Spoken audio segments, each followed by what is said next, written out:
అందరికీ నమస్కారం. నేను మీ శేషగిరి సృష్టి అస్ట్రాలజీ అండ్ వాస్తు సిద్ధాంతి ఫ్రమ్ సికింద్రాబాద్. నేను ఈరోజు మీకు ఆగస్టు మీనరాశి మాసంలో చెప్పబోతున్నాను. ఈ మీనరాశి వారికి రాశి బలం ఉంది, అలాగే బుధుడు యొక్క అనుకూలత ఉంది.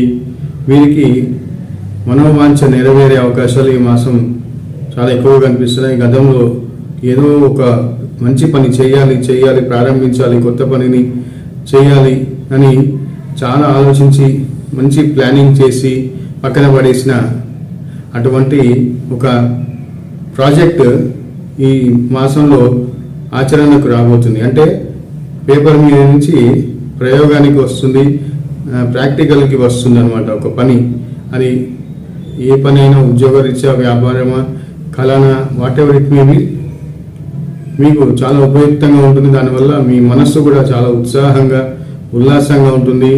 అలాగే వివాహానికి ప్రయత్నాలు చేస్తున్న వారికి ఈ రాశిలో చాలా అద్భుతంగా ఉంటుంది.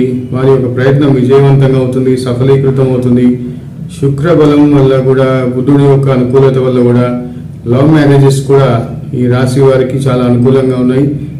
అయితే మనసు చాలా చంచలంగా ఉంటుంది.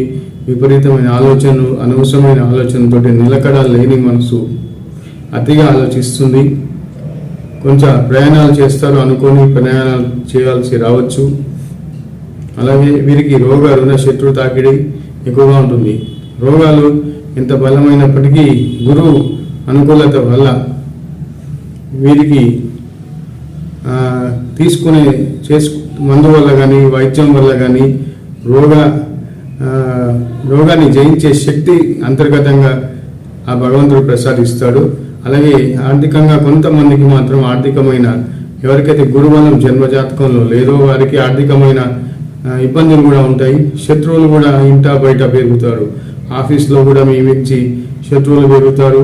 రాజకీయాల వారికి గుర్తింపు, పదోన్నతి లభిస్తాయి.